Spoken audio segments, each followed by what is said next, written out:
Ayo, ayo, ayo, ayo, ayo, ayo, sinanene. Ayo, nene. Ayo, ayo, sinanene. Ayo, nene. Ayo, ayo, sinanene.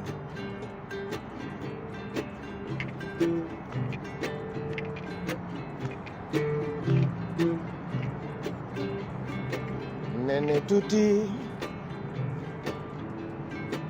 bay sori na leen sori na leen ndeysaan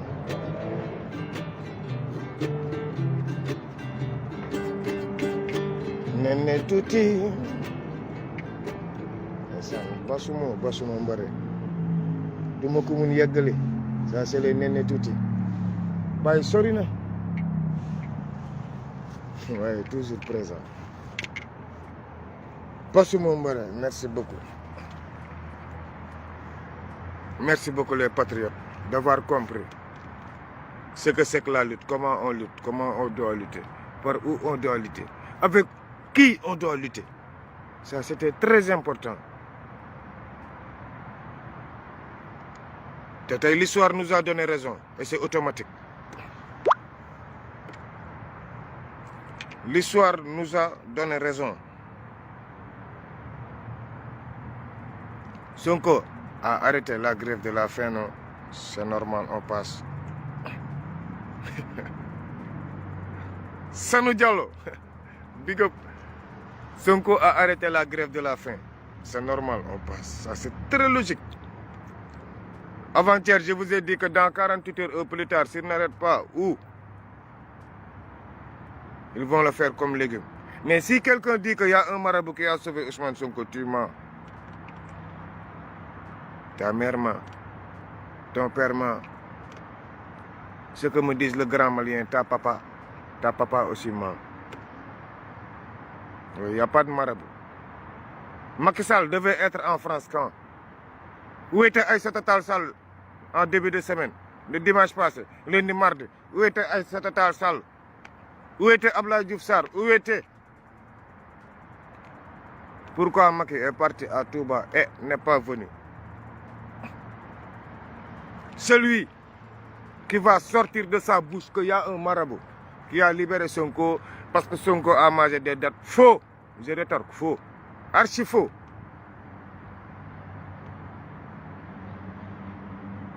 Al anam bi ñu toll woon démb Sénégal fi ñu toll nous sommes à l'heure du verseau kenn du jël fen def ko dëgg négatif kooku moom du mënatul nekk négatif.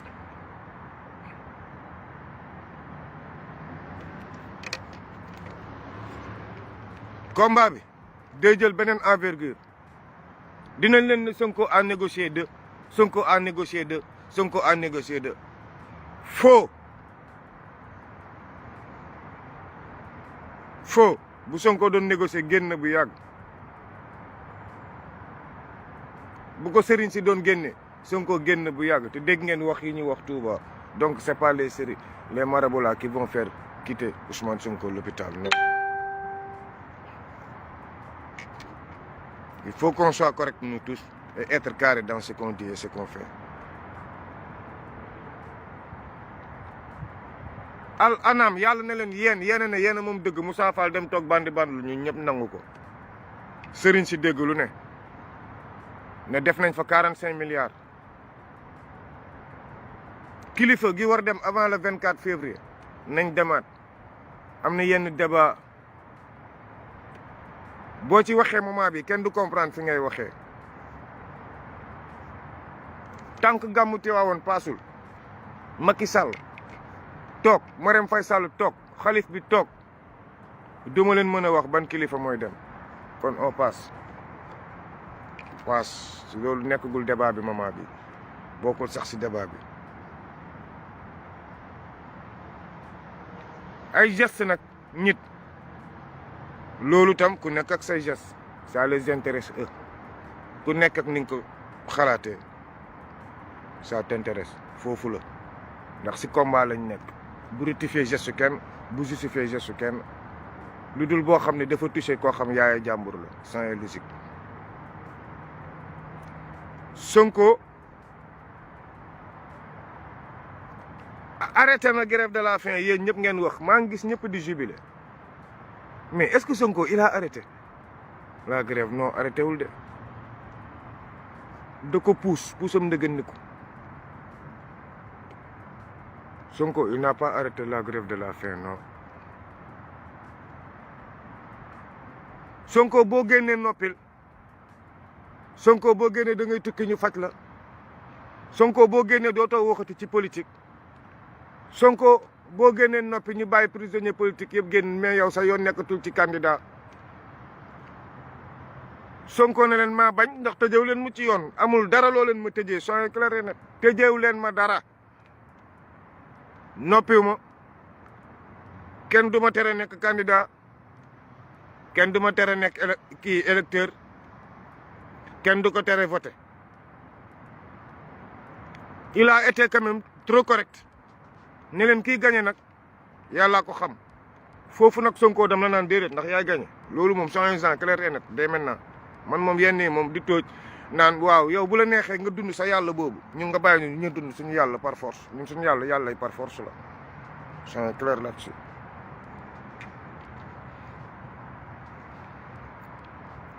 Fileeg fin de semaine après Magal Sonko encore une fois négocié wul ak kenn sëriñ bu ñuul mënul libérer Ousmane Sonko fu mu nekk. sëriñ bi weex bi tax Macky Sall ñëw fi bu fi Macky Sall di ñëw de day fekk Sonko nekk en très bonne santé pare ci perfusion yi di lekk di naan sëriñ bi weex di gis ne Sonko il est en très bonne santé pour Macky Sall duggaat fii France maa leen ko wax.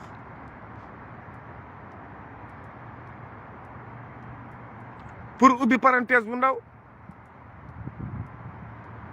Sénégal jeunesse bi. fausseté def ci lalu suñu bëri man personnellement man duma xeex ak civil sama équipe amul civil y a pas de civil je regrette j'ai pas de civil dans mon équipe man sama boy yi ñu jàpp yëpp malgré sama portable dem na maa ngi dégg ñu naan exploité nañ portable bi ba am ñu woote waa APR yi commencé di muuroo non suñu portable Baye Ndiaye la ñu exploité jàpp boy yi portable diw sama portable boobu c'est trop petit muy yéen jàpp ay sénégalais sama portable bi c'est trop petit sama portable bi kañ ngeen gëj a dégg ñu naan leen force occulte wala Ousmane Sonko mu ngi complot ak ay Mali kañ ngeen ko gëj a dégg kañ loolu kenn mënatu ko jiñ Pastef kenn mënatu ko jiñ Ousmane Sonko.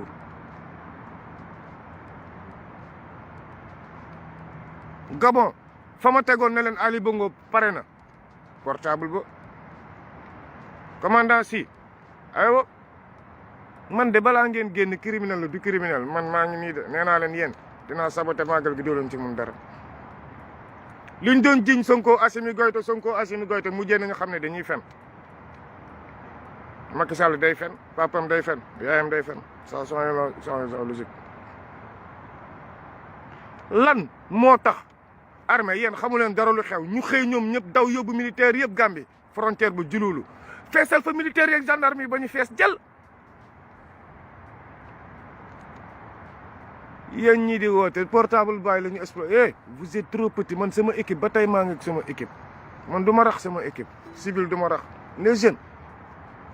depuis bi ñuy xeex mu remonté ba dugg Petersen ngeen am problème Médina ma ñëw secondé leen affaire bi fuité ma jox leen sama équipe doo leen xam benn non sama équipe 160 combattants laa woon boo yu xam ne dañoo dévoué très dévoué extrêmement déterminé. Barthélémy Diaz Grand Yoff ak Guédiawaye mu jaay 64 yi muy 64 prisonniers Barthélémy Diaz à lui seul ndax kenn mënu leen jaay ko dul Bart ndax bi ñuy daaw combat ba 2022 ñu ngi doon mënendoo combat bi ba mois d'avril bi mënen woon nañ ko mais bi ñoom Bart rocceekoo la affaire bi père waxtaan wax dëgg neex yàlla dooroon naa leen code yooyu commencement moo ne leen dafa am luy xeex Dakar yéen waa Pastef nekkul yéen a mën xeexloo waa Dakar nekkul yéen a xeex Dakar waa Pastef mel ni ay seku ana mu tey on avance sama équipe 16 morts ñëpp ay anciens militaires ki mujjee daanu Ziguinchor le jeune Seydi c'est un ancien militaire kon je n'ai pas toujours encore de civil 71 blessés 71 blessés sur 160 mu dese ma ñaata 9 éléments yooyu 50 yi faj nañ leen ba pare kon léegi j'ai 59 éléments yi seen tour ak seen photo carte d'identité seen yëpp laa yor kon yéen ñi di woote portal da ngeen ni duul vous ne m'avez jamais fréquenté keroog ki mu mujjee woo fi messenger naan ma ni dama ko ne t'es un civil mu ne ma woy je comprends ma ne ko donc avance bu leen foog ne lu may taxaw ni di reetaan nii di ree nii je fréquente damay dugal civil ne la kaay dem xeexi te jàngaluñ la xeex négatif man du ma calculer nit ay 4 millions pour nga xeex nga may calculer budget combat loolooy ndeyu lan déedéet man ay homme de conviction lañu conviction laa leen wax la ñuy demee bu atroce matériel bu matee booy xeex alors engagement yi amoon woowuñu fi ancien gendarme yi 2019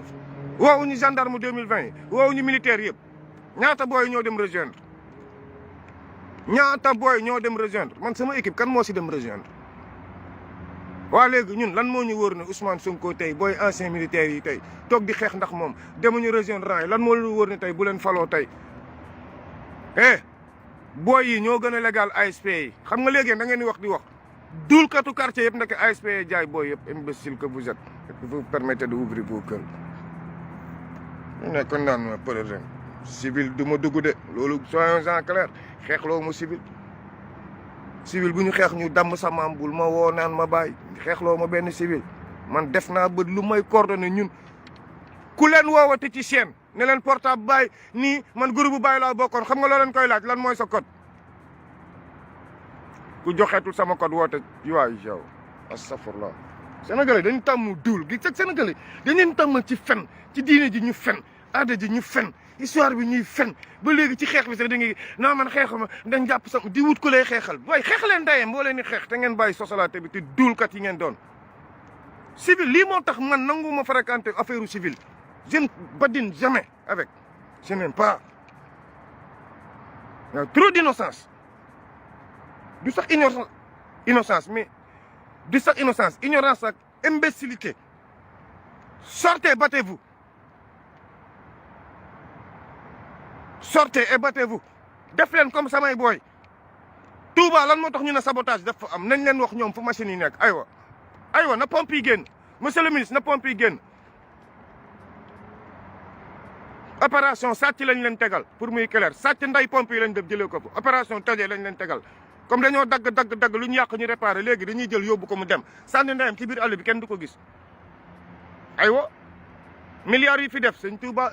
waaye sëñ Bass Abdou Khadir li fi sëñ Bamba def a baax li fi sëñ Bamba def yàlla xëy taw mu taane patax ana li fa Macky Sall def ana Mamour Diallo li mu fa def Abdoulaye Khat Ka sëñ Bass Abdou Khadir maa ngi waxaat de xaalisu inondation bi ngeen encaissé nii murit yi cotisé à l'extérieur jox leen ko ma ñàkk sama ndey di ngeen génnee moonin bi di ngeen génnee xaalis bi xam naa lu may wax Mamour Diallo Abdoulaye Khat Ka Bass Abdou Khadir génnee leen xaalis bi tax Touba taa nii pompe yi ngeen waroon jëndu leen ko dem jënd ay pompe yoo xam ne générateurs yi ndaw moo koy dawal yow groupe électrogène bu ñuy ñëw groupe buy dawal pompe ñu koy teg si Jakarta di dem ak moom pompe boobu mën na pompe ndox bi nekk Touba pompe yi nga xam ne lu ma si metti nag pompe yi nekk Guédiawaye Dakar yëpp lañ nar daw jëli ji ñëw dugal ko Touba pour pomper ndox bi lan tegaat ko lan ci fen ngeen toogaat fin bi ne waaw sëñ Bamba gërëm na kan ab franc-maçon sëñ Bamba gërëm na kan ab raykatu nit sëñ Bamba gërëm na kan ki toog ba menacé leen yéen seen biir màggal ne moom débat boobu jotagul li Macky Sall nar sacrifié pour doon kilifa sëñ Bamba de xëy na kon ay ñaanam si Macky Sall der bu ñuul la si Macky Sall der bu weex la jàpp ndax der bu ñuul moom jàpp leen chaîne bu leen neex chaîne arabe bu leen neex amul ku dul saaga Macky Sall à travers l'Afrique actuellement. Y a pas un pays où on n'insulte pas le nom de Macky Sall et Alassane Ouattara, y a pas. su fekkee nag ku Sëriñ Bamba gërëm nii ngay mel comme Macky Sall der bu ñuul dañ lay weddi ñëpp di la saaga ndey yàlla bu ma sëñ Bamba gërëm man personnellement bu fekkee ku sëñ Bamba gërëm comme Macky Sall ngay mel man yàlla bu ma Bamba gërëm heureusement Bamba amuti seex sëñ Bamba mos ta seexal rafetal gaa yóbboo tey Touba fii ay doom toog mais bu dëgg toogoon et non doom tey duñ toll fii tey yoon bi ay doom a toog dëgg toogul sëñ Bamba il a été clair et net clair et net clair et net suñ fi jógee ku may xool ku may roy maam Cerno ndaamal daru maam Cerno ndaamal daru mag ñi nag xaw ma lu ñu kolo ko ceko ba jël sëñ Moustapha te muy logique def ko taawam ndax moom tam dafa dégg woon ak tubaab bi mais Serigne Touba il a été clair et net maam Cerno borom daaru waxti dëgg bu jotee rek xoola nous sommes à l'heure du verseau nee naa leen sëñ Bamba moom wan laa leen koy andil wan ndax si màggal lañ nekk chaque jour ma andil leen surprise boo xam ne ñu ngi leen koy fen ay Gana Messere toog di jébbalu da ngay fen moo tax seetluwu leen ñiy fen si sëñ Bamba yëpp ñoom ñëpp a jabet ñi seen biir yi ñeew yi seen poids yi ngeen di gis noonu dañoo jabet ñi mënul tuñ seen bopp dara suñuy wax di apaat li ngeen di lekk moo xaraam da ngeen di jël xasida wëlbati ko dëpp ko te yàlla nee na leen al anam bàyyi leen di jël fen di ko def dëgg al anam nous les humains xam ngeen lu ñu yàlla bindal foofu nous sommes des bestiaux maanaam ay bërëng day lañu ay lekkkatu des excréments la nous sommes les bestioles là qui mangent les excréments c'est ça que Dieu nous a considéré dans un verset du Saint-Coran verset 6 al anam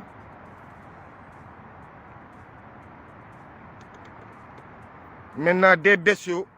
qui vénèrent des bestioles des bestiaux qui vénèrent des best Touba ou des best Tivaouane ou des best Kaolack pourtant seeni maam ay best la ñu woon sëñ Bamba best la barki sëñ Touba best first maam Maodo first is first Baye Niass is first revolution first rebel of Baye Niass mais ana seen doom ana seeni sët ana tey sëñ Bass Abdou Khadre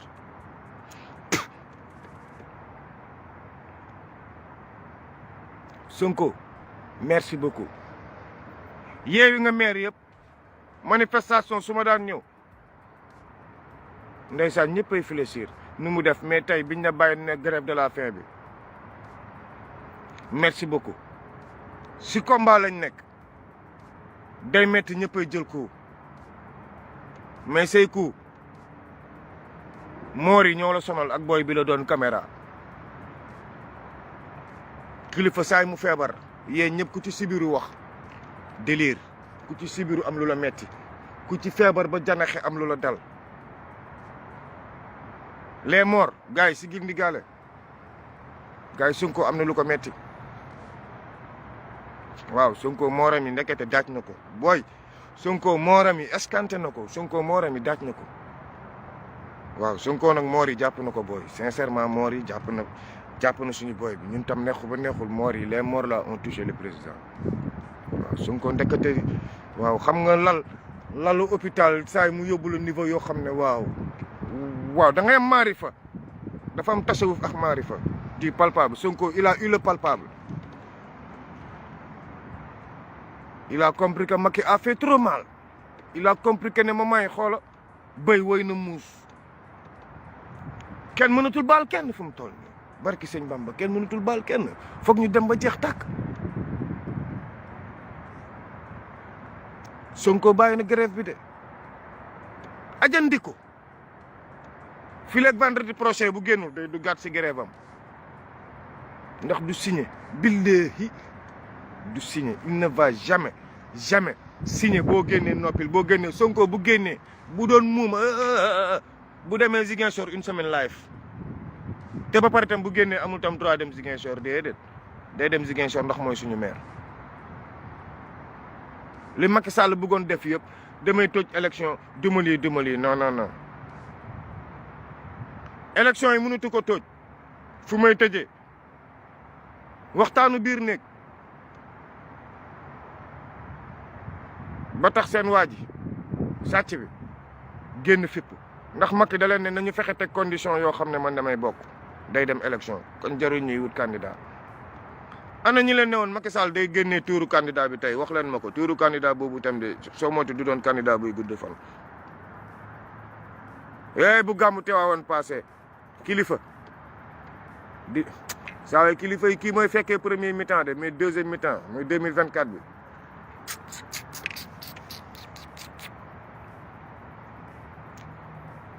Marème Faye même boo doon wax ak ki lay caméra wal même boo doon foo.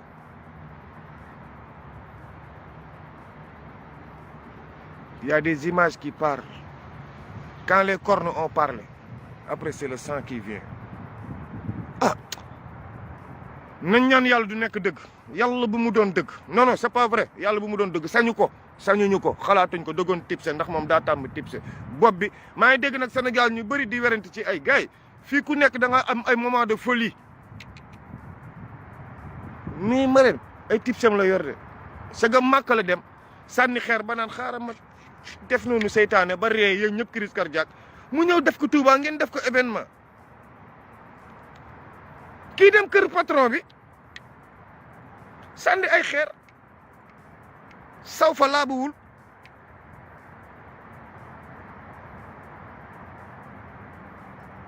ñëw kër mbindaan bi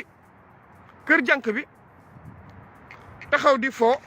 ngeen bëgg def ko événement non man Sénégal je ne me retrouve plus gars yi ittaxulaa moytu leen yàlla moytu leen suñu borom da ngay wax nit si diine ji ñu woola sax di la wax ngay wax si yonent bi ñu lay tëkku yàq sa yonent te sëñ Bamba doonu comme simple mbindaan kër Rasulullah booy murit jàngi leen kan mooy Muhammad ngir yàlla jàngi leen kan mooy Rasulullah di ngeen xam ne ñun ñii di wax ni gënu leen ñoo gëm sëñ Bamba mais fi ko sëñ Bamba yóbbu woon la ko gars yi yóbbuwul gars yi dellu leen si al anam nous sommes des bestioles tekkiw ñu dara ñun ñëpp a yem ay doomu aadama leen tekkiw ñu dara ku ci xëyul sangu borosu woo 2 jours 3 xam ne doo dara ndax sa xet duñu dara yéen nguur dem leen si al anam di ngeen xam ne duñu dara ndax yàlla nee na la billaay bés boo taxawee xeeñ bés boo soxlawee say bases xoolal bases si ñu yàlla sàkkee saf saw munoo ko téye foog nga saw ko téye baa duñu dara téye puub kenn munu ko duñu dara sibiru kenn mënu ko maîtriser si ñun duñu dara ku nekk bëgg a fëgg sa dënne mën a dama koy rey duma ko rey ana mu tey rey ngeen Ousmane Sonko reyu leen ko bu ci sa njaboot desee looy wax kon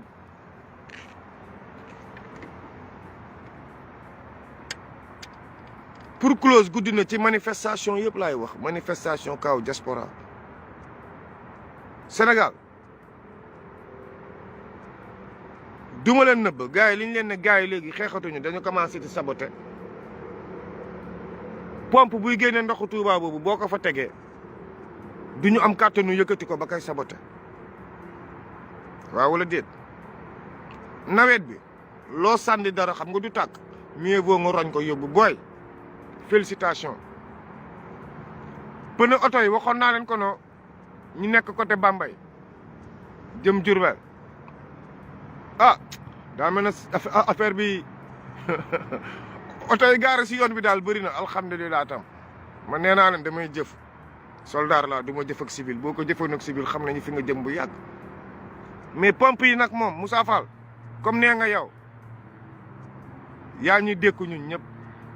yaa ñuy jaay ñun ñëpp pompe yi boo leen ko bëggee ji gis wax naa leen ko de da ngeen may woo sama numéro bi du ma leen jox numéro Sénégal man ngeen di dugalal PayPal ma jox ko booy pour ñu noqaat leen àll bi fu leen neex dem jëli seen pompe mais man samay booy non ma wax leen fu pompe yi réer na saraxe naa ko comme dañuy saboter rek osé ngeen taxaw télé ne carrément on sabote xeexatuñ di ngeen xam xeex moo bëri façon déjà internet bi waa APR yu bëri man dañoo coupé seeni internet non seeni Facebook ndax lan Sonko biñ leen dóor dañuy nekk biir Touba xool xam nga nag lu ma ci neex biir Touba gars yi sañuy seetaan Sonko dañ lay message su suuf naan la gara non c'est honte ba biir Touba sañoo seetaan émission Ousmane Sonko ba biir Touba seen portable yi ñi defoon ay kii écran naka la tudd écran de veille xaw ma écran de door mooy photo Ousmane Sonko boobu ci nekk mooy da ngay taal sa portable comme man rek sama portable su ma ni gaynde bi laay gis écran de door yooyu noonu booy dañ ko naan nii rek ñu jàkkaarloo Ousmane Sonko loolu Touba sañoo ko fa aywa laaj la ñu fa nekk sañuñu ko ana sëñ Touba bi doon xeex ak système bi félicitations Ousmane Sonko fu Ndeye Khady Ndiaye mën défier système judiciaire bi yow nga mun a défier système étatique bi fu Ndeye Khady Ndiaye mënoo fenloo toute une institution Ndeye Khady Ndiaye kese di jigéen mën leen fenloo wan na lor mën leen fenloo am doom bu góor comme sama bos bi félicitations si ça waaw man it félicite waaw dama am bébé ku mu neex am bébé félicitations Sonko li nga def loolu la dawoo dofoo jinne jàpp la xeex bi yaa ko mëne moment bi yaa ko teg si code yow yaay gagné xeex bi par force mu lay neex di la naqari peuple bi seen job moment bi ku yaakaar ne peuple bi xeexuñu billaay da ngay nax sa bopp xeex du deratu kese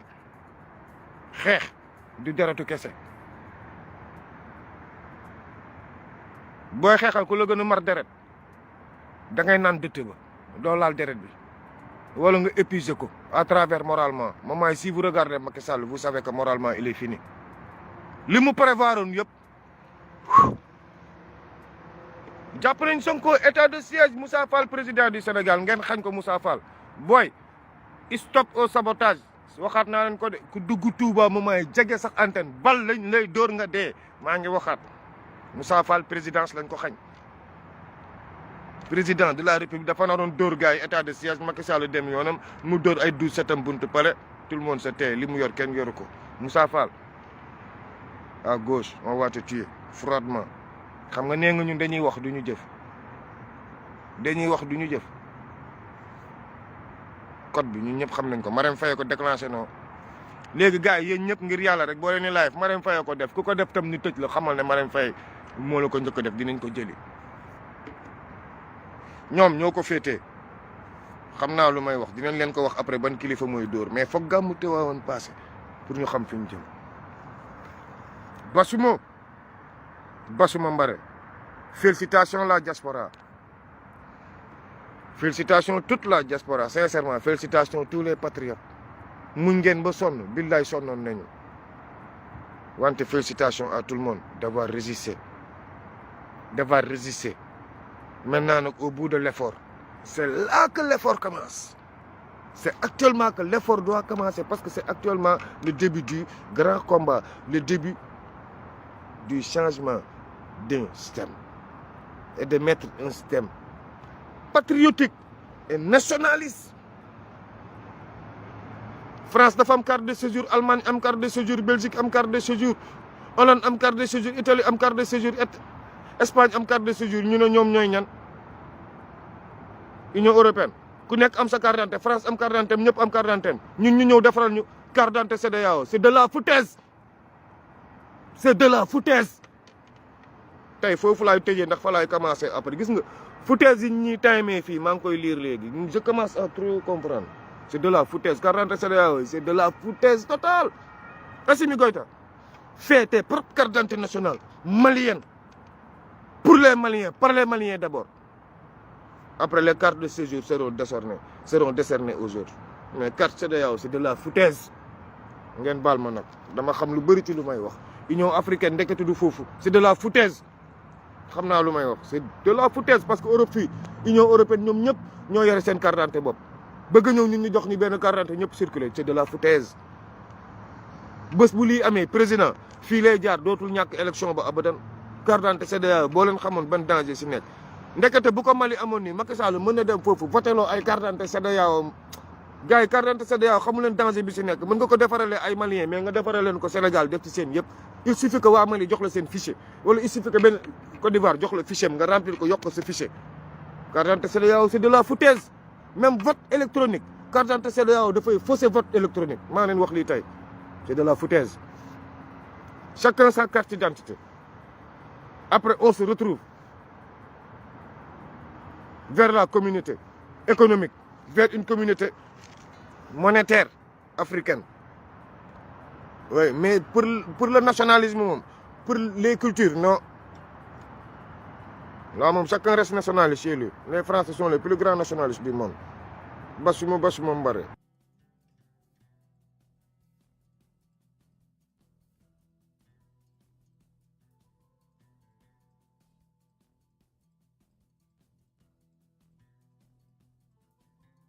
international, ce qu'on ne vous a pas dit sur le clan Bongo, sur la famille Bongo, lors les démesures. C'est un roman que vous voulez nous raconter et qui pourrait être drôle si ça n'était pas... Tragique. Voilà. Tragique parce que c'est l'argent des Gabonais qui, depuis 55 ans, part dans les poches du clan Bongo parce que c'est un plan... J'ai passé vraiment la journée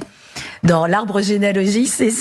très vaste, c'est très compliqué parce que voilà, tout est une question. Là, vous voyez, Omar Bongo, tout commence avec Omar Bongo qui arrive donc en pouvoir en 1967, vraiment le symbole de la France-Afrique, validé par De Gaulle. Pour vous donner une idée, quand il venait, il allait au Meurice et vous aviez tous les hommes politiques de gauche ou de droite qui venaient pour récupérer de l'argent pour financer les campagnes et pour s'acheter aussi des Patex et autres. C'est complètement délirant. Tout commence avec cet homme et c'est vraiment une histoire de famille puisque Omar Bongo a eu 54 ou 55 enfants. Je n'ai pas réussi à avoir le chiffre exact, mais reconnus. 55 enfants. 54, 55 enfants reconnus qui sont dans le testament. Alors vraiment parce que c'est un maillage familial serré. Avec combien d'épouses, pardonnez? Attendez, mais j'arrive, David, je sais que vous êtes impatient, mais j'arrive, mais vraiment pour dire, qui interpelle. Je vous parle pas juste sa vie privée et la vie politique du Gabon diplomatique sont complètement imbriquées. Donc, Omar Bongo, 1967 au pouvoir jusqu'en 2009. Il a 2 épouses seulement officielles. La première est Marie-Joséphine Kama et la deuxième est Edith Sassou Nguesso. Oui, ce nom vous dit quelque chose. Edith Sassou Nguesso est la fille aînée du président congolais Denis Sassou Nguesso qui est en poste, toujours aujourd'hui, il est en poste depuis 1977. Depuis 2 jours, il ne doit pas très bien vivre ce qui se passe au Gabon. Donc, de ces 2 enfants, de ces 54 ou 55 enfants officiels, il y en a 2, Pascaline Bongo et Ali Bongo, qui sont les 2 légataires testamentaires universels. C'est eux qui gèrent. Ce sont les aînés? Ce sont les 2 a priori, officiellement. Ali, c'est l'aînée, je crois. Elle, c'est l'aînée, elle est plus âgée que Ali, c'est la première, c'est la chouchoute. C'est autour d'elle que tout tourne. Pour vous donner une idée à quel point c'est familial, en 2016, au moment où il se présente pour un 2e mandat, Ali Bongo, son seul opposant, c'est Jean Ping. Jean Ping est l'ex-compagnon de Pascaline, avec qui il a eu 2 enfants, vous le voyez à l'écran, dit le chinois parce que son père était chinois. Donc le gendre d'Omar Bongo. C'est le seul qui est